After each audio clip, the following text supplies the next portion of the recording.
దేవుని పరిశుద్ధ గ్రంథంలో నుండి ఈ ఇర్మియా గ్రంథం 28 నుంచి 30 వరకు చదువుకున్నాం. 28 నుంచి 30 వరకు చదువుకున్నాం. కలకనిన ప్రవక్త ఆ కలను చెప్పవలెను. నా వాక్కు ఎవనుకుండునో వాడు సత్యమును బట్టి నా మాట చెప్పవలెను. ధ్యానముతో చెత్తకు ఏమి సంబంధము? ఇదే యెహోవా వాక్కు. నా మాట అగ్ని వంటిది కాదా? బండను బద్దలు చేయి సుత్తి వంటిది కాదా? కాబట్టి తమ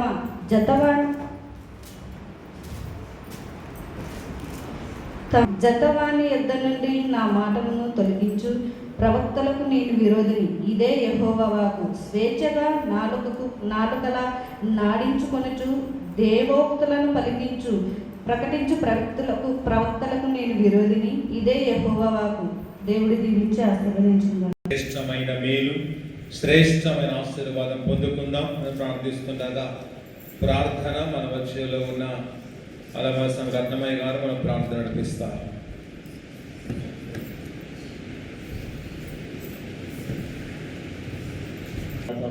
తండ్రి, నీ పరిశుద్ధమైన నీ పాదాలను బట్టి స్తుతులు స్తోత్రములు చెల్లిస్తున్నాం ప్రభా.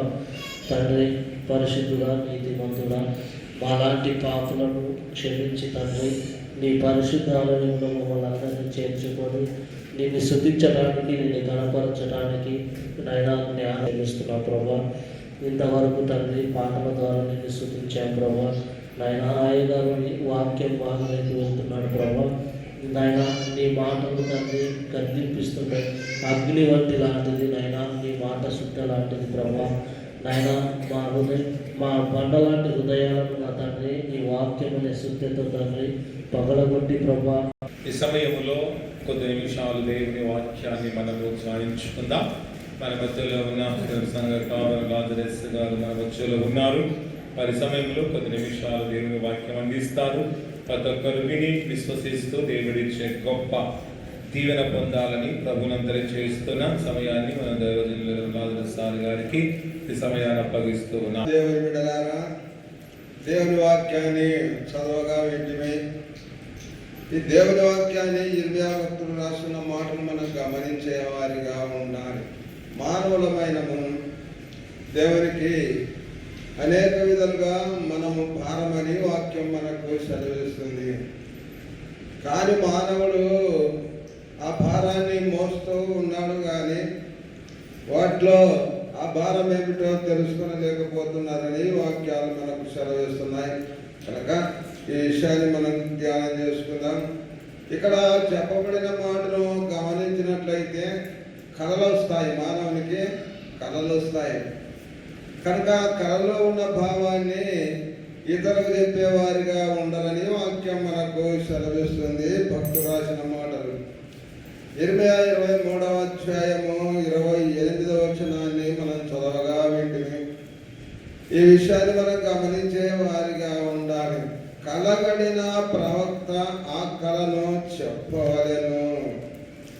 నా వాక్కు ఎవరికి ఉండునో వాడు సత్యమును బట్టి నా మాటలు చెప్పవలను. ధాన్యముతో చెత్తకు ఏమి సంబంధము? ఇదే యెహోవా వాక్కు. నా మాట అగ్ని వంటిది కాదా? బండను బద్దలు చేయు సుత్త వంటిది కాదా? తమ జతవాని యొద్ద నుండి దొంగలించు ప్రవక్తలకు నేను విరోధిని.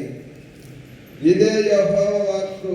స్వేచ్ఛగా నాలుకలు ఆడించుచు దేవోక్తులను ప్రకటించుచు ప్రవక్తలకు నేను విరోధిని. ఇదే యెహోవా వాక్కు. మాయా స్వప్నములను ప్రకటించి వాటిని చెప్పుచు అబద్ధముల చేతను మాయా ప్రగల్భముల చేతను నా ప్రజలను దారి తొలగించు వారికి నేను విరోధినై ఉన్నాను. ఇదే యెహోవా వాక్కు. నేను వారిని పంపలేదు, వారికి ఆజ్ఞ ఇవ్వలేదు. వారు ఈ జనులకు ఏమాత్రము ప్రయోజనకరులు కారు. ఇదే యెహోవా వాక్కు. మరియు ఈ జనులతో ఒకడు ప్రవక్తయే కానీ యాజకుడే కానీ యెహోవా భారమేమి అని నిన్ను అడుగునప్పుడు నీవే వారికి ఇట్లను మీరే ఆయనకు భారము, మిమ్మును ఎత్తి పారవేతును. ఈ వాక్యాన్ని బాగా గమనించే వారిగా ఉండాలి. చాలా మంది అయా ప్రార్థనకు రావంటే పనుల భారం చెప్తుంటారు, సువార్తకు రమ్మంటే అయ్యో రాలేరంటున్నాడు. చాలా మంది అనేకమైన వారు సువార్తకు మాకు ఎక్కువ భారంగా ఉంది అంటుంటారు. కనుక ప్రతి విషయాన్ని మనం గమనించే వారిగా ఉండాలని వాక్యం మనకు. కనుక ఇక్కడ చెప్పబడిన మాటలు మనం చూసినట్లయితే ఆయన మనకు భారం కాదు, మనమే ఆయనకు భారం అని వాక్యం మనకు సెలవిస్తుంది. ఈ విషయాన్ని మనం గమనించే వారిగా ఉండాలి. ఇక్కడ ఈ విషయంలో చెప్పినట్లయితే ఈ వాక్యాలు మనం చూసినట్లయితే వారు ఎందుకో ఈ లోకంలో మానవులకు వారు ప్రార్థన చేస్తే వారి ప్రార్థన ప్రయోజనం లేదని వాక్యం మనకు సెలవిస్తుంది. ఎందుకంటే ఈ లోక విధానాల్లో ఉండి ఈ లోక ఆశలో ఉండి బోధించను ప్రకటించను ప్రయోజనం లేదని వాక్యం ద్వారా మనం చూడగలుగుతున్నాం. కనుక ప్రతి విషయాన్ని మనం గమనించే వారిగా ఉండాలి. ఎలాంటి వారు అంటే మాయా స్వప్నములు ప్రకటించి వాటిని చెప్పుతూ అబద్ధముల చేతను మాయా ప్రగల్భముల చేతను నా ప్రజలను దారి తొలగించు వారికి నేను ఏమైతానంట విరోధి అయినానని వాక్యం మనకు సెలవిస్తుంది. ప్రియ సంగమ సహోదరుడా, మన జీవితంలో మనము దేవుని స్థుతించే వారిగా ఉండాలి. ఈ లోకంలో జీవిస్తున్న నీవు నేను ఎల్లప్పుడూ దైవస్థుతి చేస్తున్నాను. ఎప్పుడు నన్ను ఈ లోకం విడిచినా, ఈ లోకంలో ఉన్నా, ఈ లోకంలో మనం బ్రతికినా చనిపోయినా ఎక్కడికి వెళ్ళాలి? ఎక్కడికి వెళ్ళాలా? నా దగ్గరికే రావాలని వాక్యం మనకు సెలవిస్తుంది. మీరు ఎక్కడ వెళ్ళలేరు. కనుక ప్రతి విషయాన్ని గమనించే వారిగా ఉండాలి. మాట అయినది ఎక్కడికి వెళ్ళి మరలా భూమికి చేరును, ఆత్మ దయచేసిన వారి ఎందుకే వెళుతుందని వాక్యం మనకు సెలవిస్తుంది. ఇర్మియా భక్తుడు అంటాడు, 4వ అధ్యాయంలో చదవండి, 4వ అధ్యాయం మొదటి వచనం. 4వ అధ్యాయము మొదటి వచనాన్ని మనం ధ్యానం చేసుకుందాం. గట్టిగా చదువుతున్నాం. ఇదే యెహోవా వాక్కు, ఇశ్రాయేలు తిరిగి రానుద్దేశించిన నా యొద్దకే రావాలి. ఎక్కడ నువ్వు వెళ్ళలేవు. ఒకవేళ చనిపోయినా నా యొద్దకే రావాలని వాక్యం మనకు సెలవిస్తుంది. కనుక ఈ లోకంలో ఎలా నడిచినా, నీతిగా నడిచినా, అన్యాయంగా నడిచినా ఎవరి దగ్గరికి వెళ్ళాలి? మనం ఆయన దగ్గరికే వెళ్ళాలని వాక్యం మనకు సెలవిస్తుంది. అదే భక్తుడు రాసిన మాటలు మనము మత్తయి సువార్తలో కూడా చూడగలుగుతాం. 11వ అధ్యాయము 28వ వచనం. ప్రయాసపడి భారము మోసుకున్న సమస్త జనులారా నా యొద్దకు రండి, నేను మీకు విశ్రాంతినిస్తానని వాక్యం మనకు సెలవిస్తుంది. విశ్రాంతి అంటే మానవునికి సేద. అంత మాత్రం విశ్రాంతి అంటే ఒక పరిపూర్ణమైన స్థలమని మనం గమనించే వారిగా ఉండాలని వాక్యం మనకు సెలవిస్తుంది. ఈ విషయాన్ని మనం గమనించే వారిగా ఉండాలి. ప్రయాసపడి భారం మోసుకున్న సమస్తమైన వారులారా, కనుక మీకు భారం లేదు, నేను ప్రతి విషయాన్ని మీరు మోస్తున్నానని వాక్యం మనకు సెలవిస్తుంది. ప్రయాసపడి భారం మోసుకున్న సమస్తమైన వారులారా నా యొద్దకు రండి. కనుక ఈ విషయాన్ని మనం గమనించినట్లయితే నా కాడే బహు బరువు, నా కాడే బహు తేలిక అని వాక్యాల్లో మనం చూడగలుగుతున్నాం. కనుక ఆయన కాడిని మన మెడల మీద ఎత్తుకోవాలని వాక్యం మనకు సెలవిస్తుంది. లోకంలో మనం చూసినట్లయితే శ్వేతగాళ్ళను చూస్తుంటాం. ఆ శ్వేతగాళ్ళు అనేక విధాలుగా కాడి పైకెత్తినప్పుడు గిత్తలు మెడలు ఉంచి దూరుస్తుంటాయని మనం గమనించే వారిగా ఉండాలని వాక్యం ద్వారా మనం చూడగలుగుతున్నాం. భారం ఏమిటి? భారం ఎవరికి భారము? ఒకసారి మనం బలవంతులక బలహీనులక అని మనం గమనించే వారిగా ఉండాలి. బలవంతులకు బరువేమి కాదు, కనుక బలహీనులకే బరువు అని మనం గమనించే వారిగా ఉండాలని వాక్యం ద్వారా మనం చూడగలుగుతున్నాం. కనుక ప్రతి విషయాన్ని మనం గమనించినట్లయితే ఈ లోకంలో భారం ఏమిటంటే పాప భారం అని మనం గమనించే వారిగా ఉండాలి. ఆ భారాన్ని మోస్తూ ఉన్నాము, ఆ భారంలో మునిగి తేలుతున్నాం కనుక అవన్నీ విడిచిపెట్టి నా దగ్గరికి రండి, నేను మీకు విశ్రాంతినిస్తానని వాక్యం మనకు సెలవిస్తుంది. కనుక ప్రతి విషయాన్ని మనం గమనించే వారిగా ఉండాలి. ఈ పాప భారాన్ని మనం తొలగించుకునే వారిగా ఉండాలని వాక్యం ద్వారా మనం చూడగలుగుతున్నాం. శ్రీకరుణా శ్రేయసునాదా శ్రీమతోడా ఓ సుజనాత్ముడా శ్రీకరుణా శ్రేయసునాదా శ్రీమతోడా ఓ సుజనాత్ముడా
ప్రయాసపడి భారం మోసుకున్న సమస్తమైన వారులారా ఎక్కడికి వెళ్ళాలట?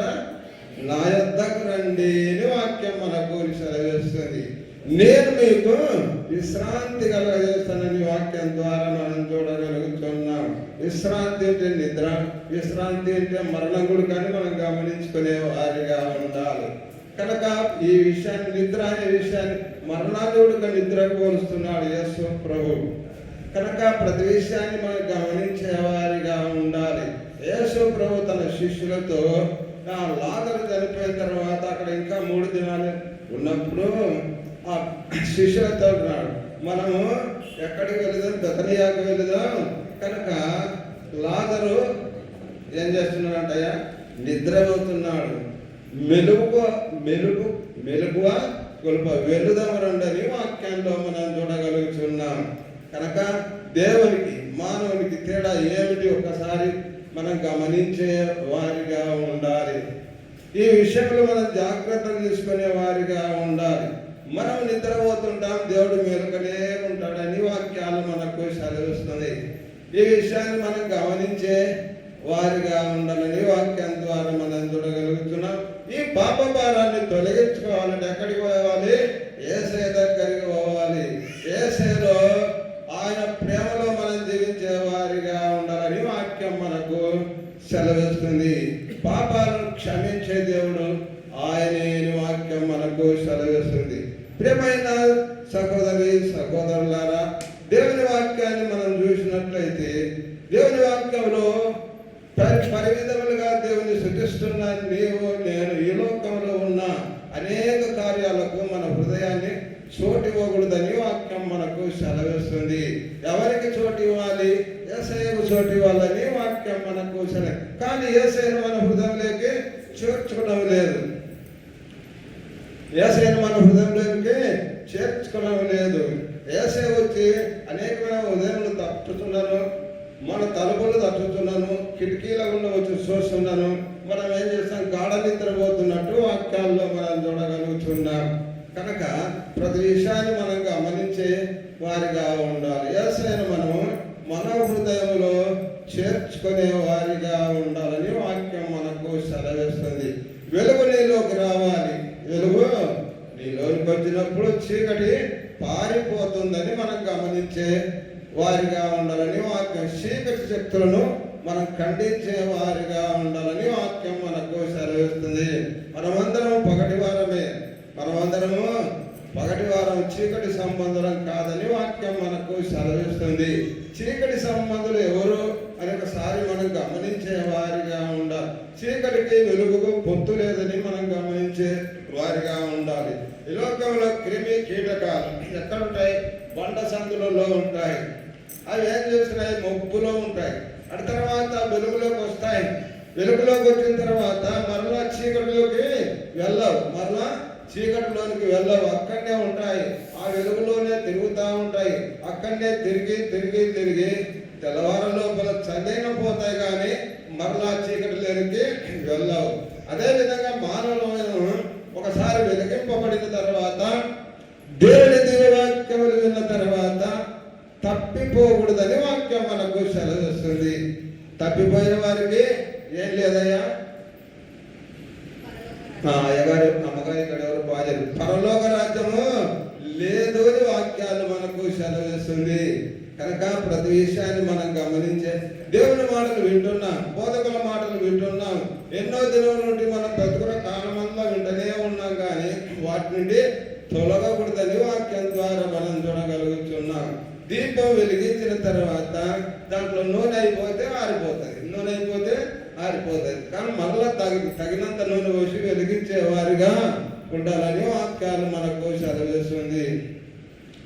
వెలుగులో మనం నడిచేవారిగా ఉండాలని వాక్యాల ద్వారా మనం వింటున్నాం. ఈ విషయాలన్నీ మనం గమనించే వారిగా ఉండాలి. ఇతరుల పట్ల మనం గమనించినట్లయితే దేవుని వాక్యాన్ని దొంగలించేవారంట. ప్రతి విషయాన్ని మనం గమనించే వారిగా ఉండాలి. సంఘాల్లో సమాజాల్లో అనేకమైన వారు సంఘంలో ముందుకు పోతే ఇంకా వచ్చిన వారందరూ ఏం చేస్తారంటే ఆ సంఘంలో ఉన్న వారిని ఏం చేస్తారు, మా సంఘానికి రావాలని ఏదో ఒక విధంగా మాటలు చెప్పి వెళ్ళిపోతారు. కనుక అందుకే ఏమంటాడు, కనుక దొంగలించు ప్రవక్తలకు నేను విరోధిని వాక్యం ద్వారా మనం చూడగలుగుతున్నాం. మీ సంఘమే కాదు, మా సంఘం రండి ఒకసారి ఇలా పిలుస్తూ ఉంటారు. కనుక ప్రతి విషయాన్ని మనం గమనించే వారిగా ఉండాలని వాక్యం ద్వారా మనం చూడగలుగుతున్నాం. ప్రియమైన దేవుని బిడ్డలారా, దేవుని స్తుతిస్తున్నా నేను దేవుని మనం జీవించే వారిగా ఉండాలి. ఈ భారం ఏదో మనం గమనించాం, ఆ భారాన్ని ఎక్కడ తీరుతుంది అని మనం గమనించే వారిగా ఉండాలి. పేతురు రాసిన పత్రిక 2వ అధ్యాయము, పేతురు రాసిన పత్రిక 2వ అధ్యాయము 24వ వచనాన్ని చూద్దాం. చదువు.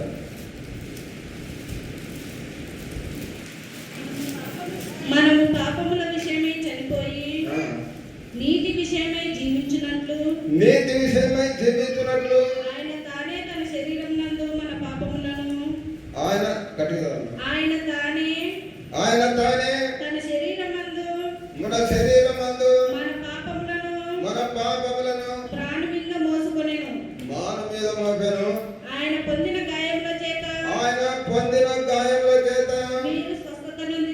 మీరు స్వస్థత నొందితిరి. మీరు గొర్రెల వలె దారి తప్పిపోతిరి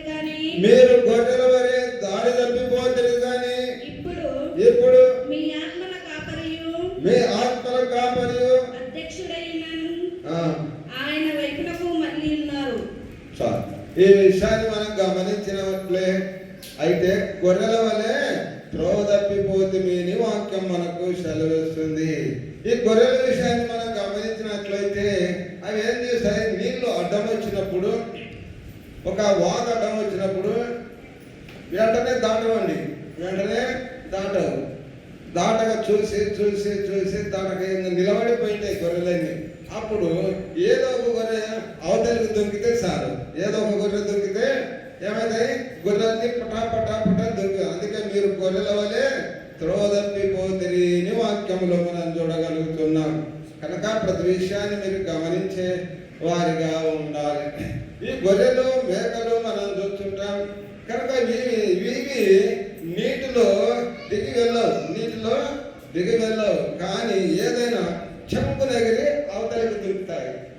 చెంపునగిరి కనుక ప్రియమైన దేవుని బిడ్డలు మనం మురికి గుంటలో కానీ మనం దిగకుండా వాటి నుంచి పైకి ఎగిరే వారిగా ఉండాలని గొర్రెల ద్వారా మనం తెలుసుకునే వారిగా ఉండాలి.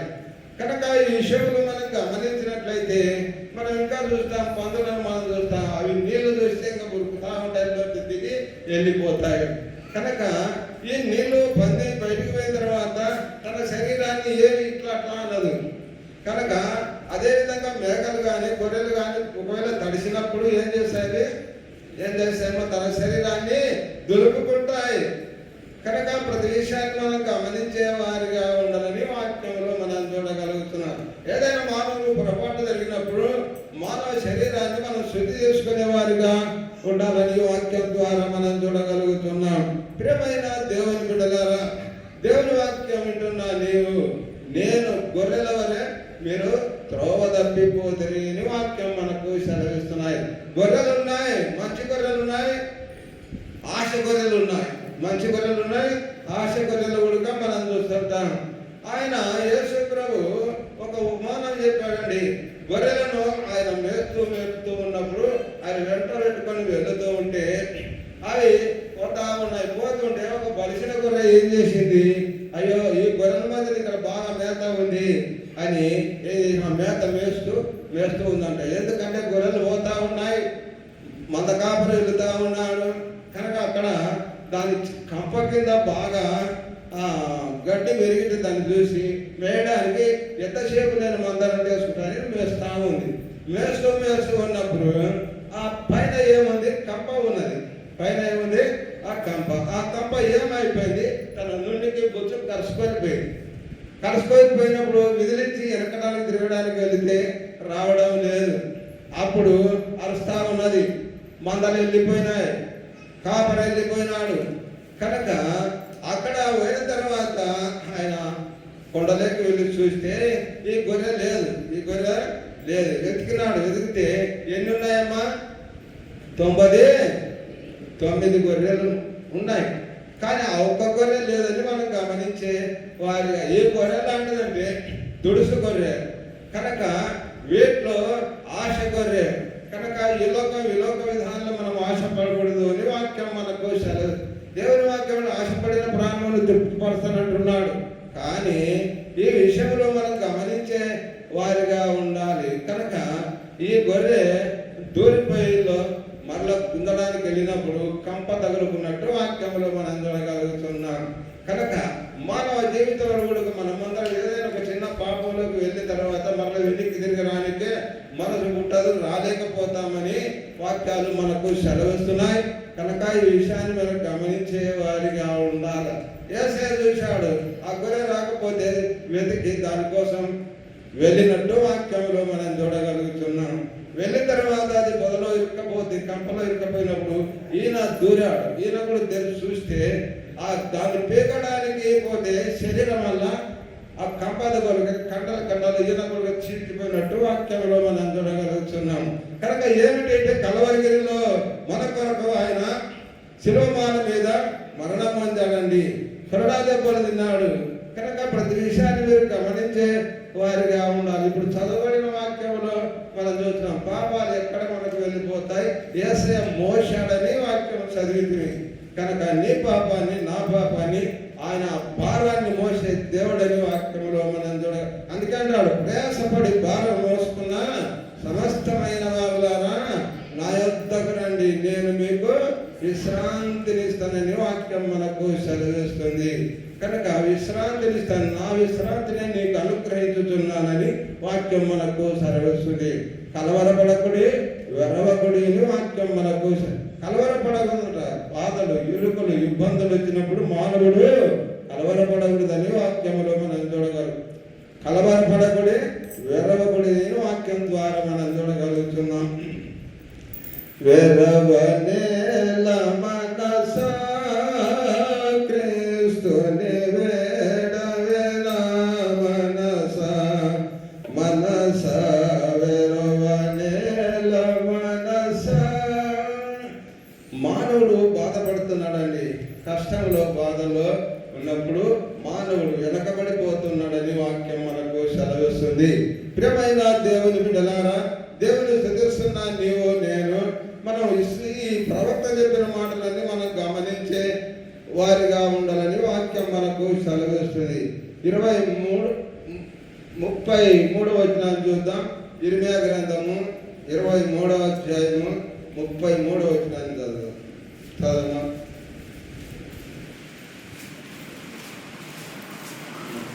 మరియు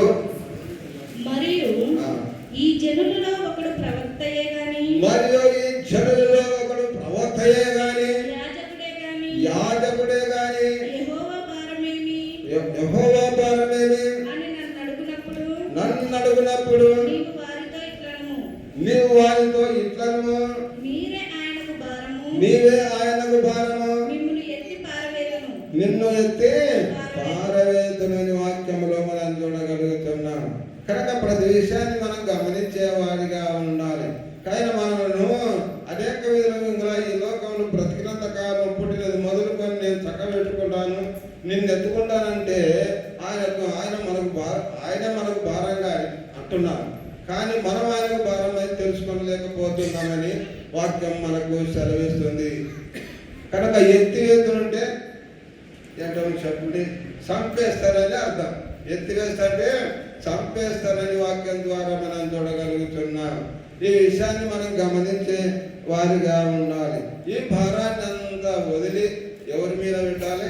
యేసయ్య మీద పెట్టాలని వాక్యం. మనం సామెతలుగా పనుల భారం అంటాడు, కానీ పనుల భారం పెట్టాల్సిందే.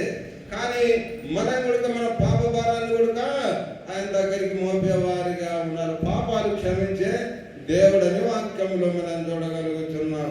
కనుక ప్రతి విషయాన్ని మీరు గమనించే బిడ్డలుగా ఉండాలని మీకు అందరికీ విజ్ఞప్తి చేస్తున్నా. దేవుని వాక్యాన్ని మనం ధ్యానం చేస్తున్న నేను ఎలాంటి జీవితంలో ఉండాలని వాక్యాలు మనకు సెలవిస్తుంది. మన జీవితాన్ని మనం మార్చుకోవాలి. మన జీవితకాలం వల్ల మనం వస్తున్నాం పోతున్నాం, కానీ హృదయాన్ని మార్చుకోలేకపోతున్నామని వాక్యం మనకు సెలవిస్తుంది.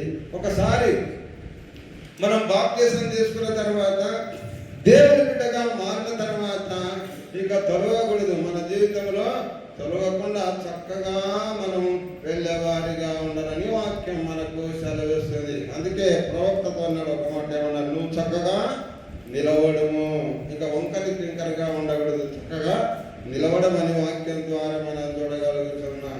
కనుక సవాలు విసరాలి. మనం దేవుళ్ళు రక్షింపబడిన తర్వాత సవాలు విసిరే వారిగా ఉండాలని వాక్యం మనకు సెలవిస్తుంది. యేసు ప్రభు పరిశీల దగ్గర, శాస్త్రుల దగ్గర సవాలు విసిరినాడు. నాలో పాపం ఉన్నదని మీరు ఎవరైనా చెప్పగలరా అని సవాలు. అదే విధంగా ఈ లోకం మనం సవాలు విసిరే వారిగా ఉండాలి. ఆ విధంగా మనం జీవిస్తే దేవుని రాజ్యానికి వారసులమని వాక్యం ద్వారా వింటున్నాం. దేవుడి వాక్యాన్ని మనందరి వెనుకలో దీవించి ఆశీర్వదించునుగాక. చెప్పబడిన మాటలు మన హృదయంలో దాచుకునే బిడ్డలుగా ఉండాలి. మీకు విజ్ఞప్తి చేసిన ఇచ్చిన సమయాన్ని బట్టి రెవరెండ్ ఏ ప్రభుదాసయ్య గారికి వందనాలు. మనమందరము జీవించినట్లుగా బ్రతుకున్నట్లుగా ప్రార్థన చేసుకుందాం. అందు తల నుంచి ఉండగా ప్రార్థన సమయంలో తల నుంచి ప్రార్థిస్తాం. మన మీద శాంతి గారు మన ప్రార్థన అనిపిస్తారు. నామంకి ఉన్నత నామంకి కృతజ్ఞత స్తోత్రము తండ్రి. పోయిన పరిశుద్ధ దినం మొదలుకొని పరిశుద్ధ దినం వరకు మీరెక్కడ చేత భద్రపరుచుకున్నందుకు మీకు స్తోత్రము ప్రభు. మొదటి ప్రార్థన మొదలుకొని ఇంతవరకు మీ సేవకు మీ పక్షాన నిలబెట్టుకొని నేను పాపం జోలిపోనట్టు మీ కృపను చూపించమని అడుగుచున్నామయ్యా. మేము ఈ లోకంలో ఏది సాధించినా, ఎంత సంపాదించిన తండ్రి, మీ పరలోక రాజ్యంలో మేము వారసుగా మీరు చేయమని అడుగుచున్నాము తండ్రి. నీకు స్తోత్రం అడుగుచున్నామయ్యా. వ్యాధి బాధలు